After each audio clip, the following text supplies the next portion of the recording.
Hey, how's it going, everyone? So what am I working on now? Well, I'm working on an '06 Chevy Equinox. I made a video about doing like a once-over on a car, you know, customers purchasing this. I made a video about doing a once-over, and the video didn't come out right. So much for that video. But what I'm going to show you here is it's in very good shape. The only thing I could find that it needs is 2 rear wheel cylinders. Everything else is pretty good. So what I'm going to show you here is changing the wheel cylinders. If I didn't mention, it's an '06 or an '05, same thing. Anyway, so when I took everything apart, and whenever you're doing an inspection on a car for somebody and it has drum brakes, pull the drums off. Had I not pulled the drums off, I would have never known the wheel cylinders were leaking. I already cleaned it down with brake clean, and at lunchtime I went to go look at the video that I made, and like I said, it didn't come out right, so I scrapped that video. So let me just show you what I got going on here. So here is the rear brake on the left side. Now, I cleaned everything down with brake clean already. If you peel back on the boot here, the screwdriver is a little overkill for this, but there. See all the fluid leaking out? That wheel cylinder is leaking. If this is my own car, I would replace it. I had this argument with a GM rep once because they didn't want to pay to replace wheel cylinders like that. I said, but they're leaking. He's like, they're not leaking externally. I said, well, fluid's not supposed to be on this side of the piston. There's 2 pistons in there with a spring in the middle. I said, the fluid's not supposed to go past the piston into the boot area. The boot area is just for expansion, air and stuff like that. Anyway, I had arguments with the guy about it, but whatever. That I'm replacing. How do you go about doing that? Well, step number 1, when you're doing anything on a brake system on a car, be it wheel cylinders, whatever,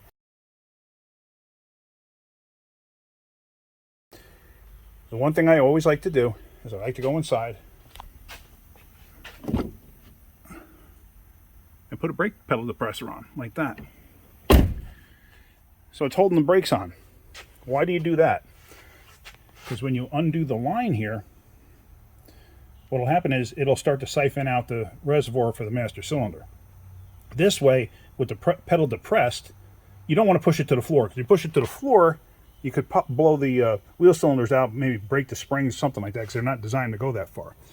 Anyway, so with the line off, it's not going to siphon out the master cylinder because the pedal's depressed partially. It's only like maybe, I don't know, 2 inches down. That's about as far as I went with it, but that's more than enough.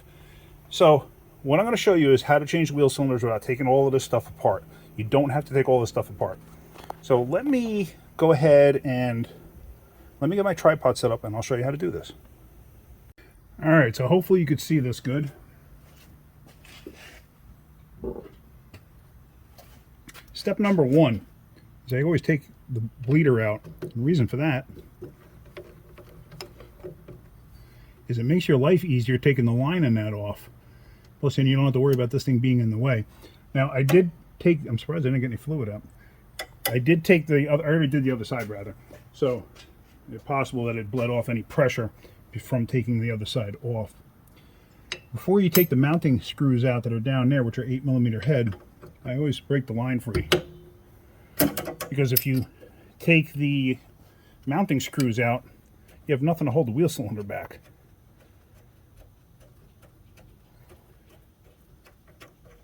Take the line free. Now I'm doing this all blind. I'm actually on the other side of it, just doing it by feel. Now these are 8mm head.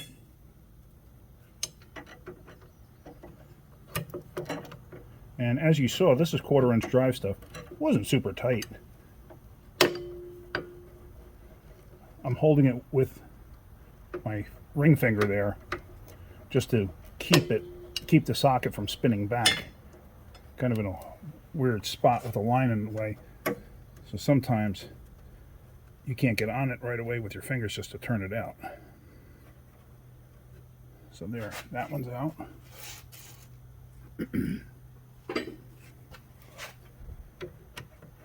And I really hope you could see what I'm doing here, because I can't even see the camera. I just aimed it at the general area. All right, So now that one's out.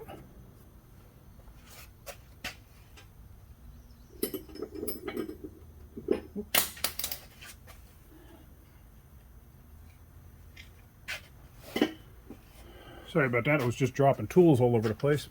So now, the wheel cylinder here. What I'm going to do is, I'm actually going to push the pistons in a little bit. There you saw some fluid squirt out. And now, I'm going to get the wheel cylinder out of there. This way I don't have to touch any of the adjustments or anything like that. So there, wheel cylinder is out already. And that fluid is nasty, it's black. Let's get the new one.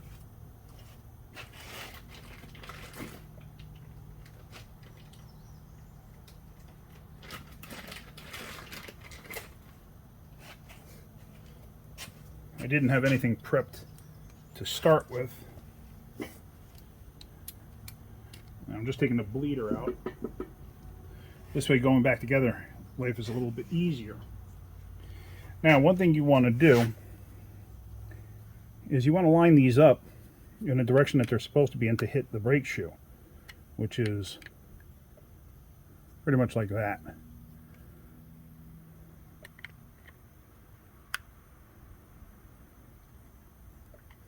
Because these have to fit in to the tab on the brake shoe. I don't know if you can actually see that? Yeah, it has to fit in there. So normally when these things are brand new, sometimes it's very difficult to get them to push in on the initial try. It's actually quite a bit of effort. There we go. So now it's in. So now what we're going to do is we're going to drop this in place and line your line up. Get your line to actually go into the hole, the receiving hole. And with everything loose, like this, now's the time to catch your line. And the reason being is because you can float the wheel cylinder around, you can manipulate it, move it around, and get the line caught. Because if you bolt the wheel cylinder up and then try to catch the line, it's a nightmare. It really is. This will save you a lot of aggravation. So now, we're going to catch the bolts. Like I said, I'm doing everything blind. I'm not looking at anything while I'm doing this. So, and there again, you can see me wiggling the wheel cylinder around to line up the hole. And I'm going to get it started, and I'm going to do the same with the other side. Now, you're probably not going to be able to see this at all,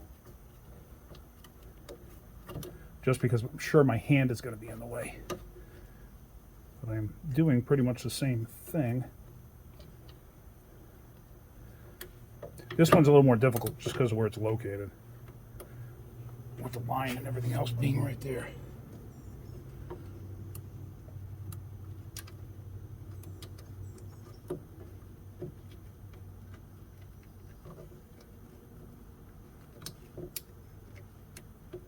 And it's fighting me.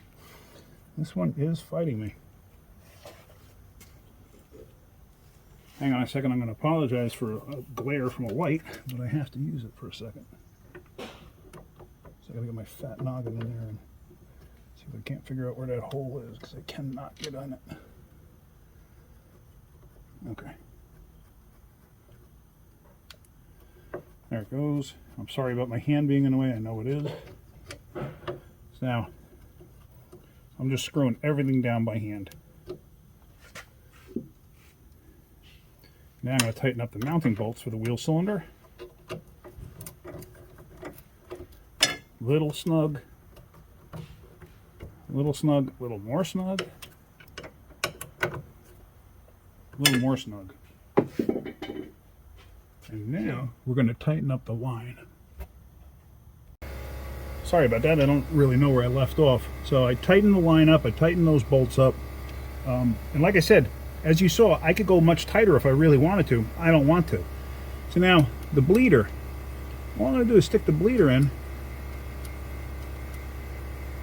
Once it bottoms out, I'm going to back it back off a couple turns.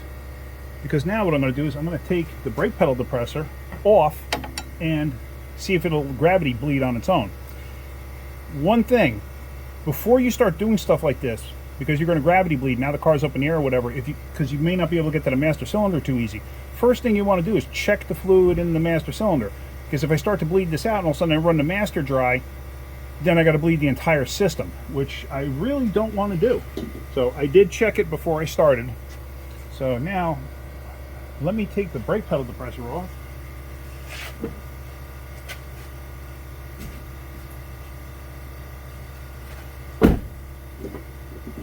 And actually, let me close the bleeder on the other side.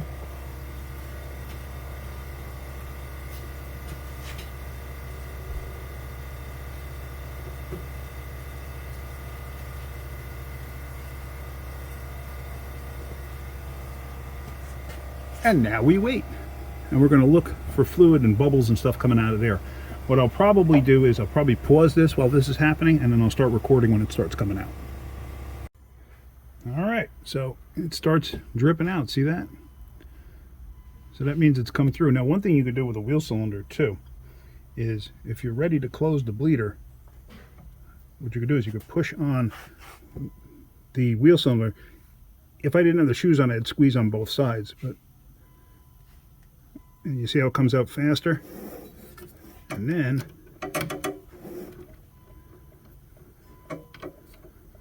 close the bleeder. You don't want to over tighten those.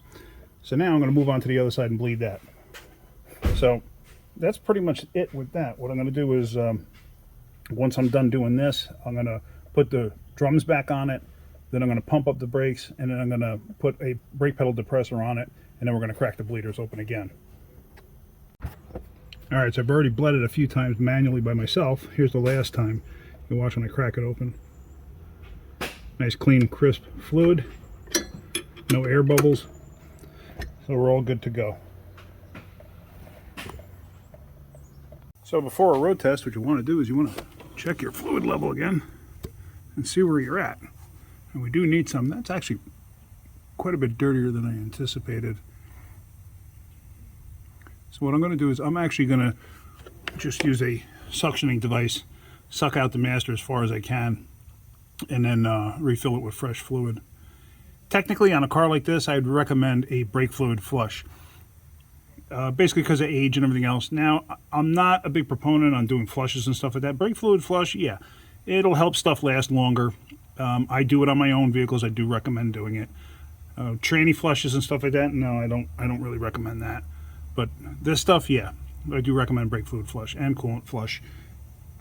But like I said, for this, all I'm going to do is I'm going to suck some out with a suction device that I have, an air-operated suction device, and then just fill it with fresh fluid. It's not going to get it that clean, but at least it'll get rid of the majority of the nasty fluid. So this is the device here. It's made by Mighty Vac, I believe, but it uses air pressure to act like a venturi through here, which then puts a vacuum into the cylinder. So at this point, what we do is we take this hose, you stick it in there, and you can see it going up, and there it goes, coming out into there.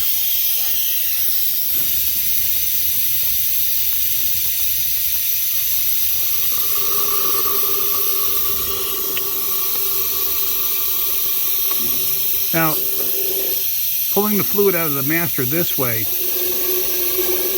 you're not going to have any issues with like losing a pedal or anything like that, you know, or getting air in the system, because you're not going down below the point of the piston. There's still plenty of fluid down in the bottom here that I'm not going to be able to get out. I do have a smaller tip that I can add to this. Let me see if I can get that on here.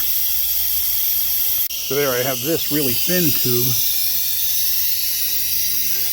And let's see if I can get it down in the back any further. Sometimes I can, sometimes I can't. I don't think I'm going to be able to on this.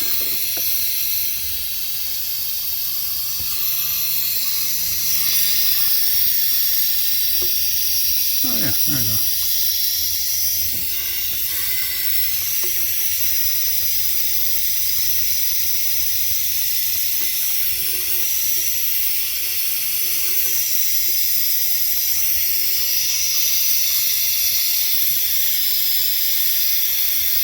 Got the wrong angle of the dangle there.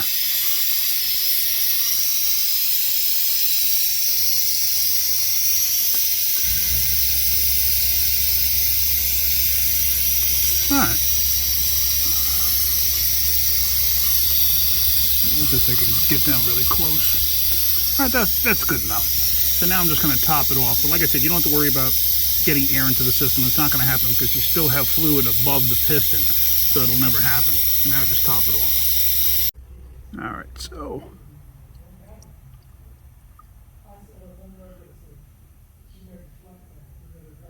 there we go. So there we are, we're full. Put the cap back on. Make sure you only use brake fluid. Do not use power steering fluid in the brake system. Make sure you put the cap back on, and that's it, we're good to go. I think I'm going to drive this thing down my dead-end street, because like I said, this car is not registered. So I'm out on my dead-end road here. It's the next day now. And everything feels good. The brakes feel excellent. There is one thing, though, he didn't tell me about it, but there's a slight clunkety sound that I'm hearing in the front. It's definitely from the right front. Let me see if you can hear it while I'm moving.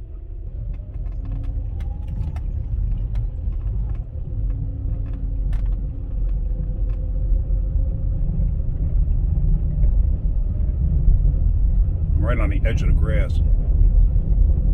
Can you hear that, like purr, purr?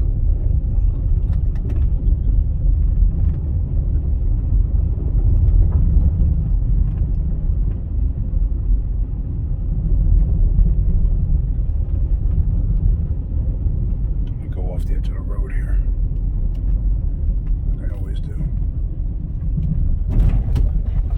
Yeah, you might have heard it kind of loud there. The front end is tight. Everything seems good, but I'd be willing to bet that's a strut. What happens is the strut loses some of its dampening ability, and at that point where the piston of the strut goes up and down, it may get like an air gap in between there. So there's a point, like if you ever have a syringe, if you ever worked with a syringe and you go to like push fluid out, if you have air in there, it goes like real quick up to the point where the fluid's going to push out, and then all of a sudden it slows down. That's the thumping sound. It's basically the piston that's inside the strut hitting the fluid, like the air bypasses and it hits the fluid, and it gives you that thumping sound. So I'm pretty confident it's it, only because it's such a rapid, like if it was more of like a clunk clunk clunk clunk, then I would think sway bar end links. But this I'm confident is a strut issue. I'm going to pull into the shop, and I'm going to see if I can get it to do it while I bounce the car. I probably can't, but sometimes you can. All right, let me get into the shop here. All right, so we're parked here now. Let me bounce this thing. A quick note. Look at a note somebody put on here. If air filter top is removed, check air tube at rear valve cover. If out, P0171 will set. P0171 is a lean bank 1. This is the tube they're talking about, and it goes back there to the valve cover. And yeah, if they pop out, it can cause a lean code. All right, now, here is the strut top. Let me bounce the car, and as I'm bouncing it, I can feel it. Every time it switches from up to down, down to up, you can feel it clicking in here. Like it's very dull. So I'm confident it's a strut. And also,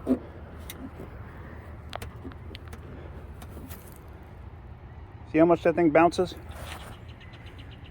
This thing absolutely needs struts.